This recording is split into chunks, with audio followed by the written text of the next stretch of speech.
Salut et merci de votre fidélité. On va parler aujourd'hui de la chanson qui a révélé l'artiste suisse Stéphane Escher, Déjeuner en paix. Ce tube est coulé à des centaines de milliers d'exemplaires. Avec Stéphane Escher en deuxième position du classement à l'automne 1991, une liberté baroque s'impose dans le top 50. Pour un auditeur distrait du début des années 90, sa musique s'écoute sans douleur.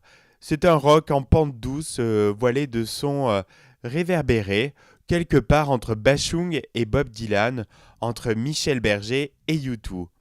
S'il n'était pas complètement inconnu du public français, grâce au succès Two People in a Room et Combien de temps, c'est Déjeuner en paix qui le propulse durant de nombreux mois sur le devant de la scène. Il faut reconnaître que le titre est diablement efficace, que ce soit en version rock ou de façon plus intimiste. À chaque fois, le public s'emballe. Stéphane Escher se singularise avec cette production ultra soignée et sa mélodie taillée au cordeau. Déjeuner en paix reste à ce jour son plus gros carton. Il faut dire aussi que l'histoire de cette chanson est exemplaire. Sortie en pleine guerre du Golfe, elle dénonce le sensationnalisme dont font preuve les médias pour capter le public. En ligne de mire, l'utilisation massive d'informations relatives à ce qu'il y a de plus moche, l'horreur du monde, l'accumulation de mauvaises nouvelles de toutes parts. La musique signée de Stéphane Escher accompagne le texte du romancier Philippe Dzian qui s'interroge sur ces dérives.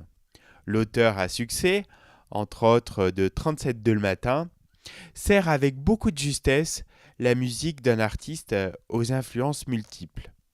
J'abandonne sur une chaise le journal du matin. Les nouvelles sont mauvaises d'où qu'elles viennent. Est-ce que tout va si mal? Est-ce que rien ne va bien? Une chanson qui débute de façon légère par quelques violons. Une voix douce déverse le début d'un texte grave qui peut paraître anodin. L'ensemble se transforme en rock teinté de piano qui coule à merveille. Cette fois, je ne lui annoncerai pas la dernière hécatombe. On le comprend, d'autant qu'elle ne souhaite qu'une chose, c'est déjeuner en paix. Alors, pour éviter les ondes négatives du matin, prenez votre café en écoutant de la musique, n'ouvrez pas le journal, ne regardez pas les chaînes info et écoutez Logos FM, vous verrez, ça ira tout de suite mieux.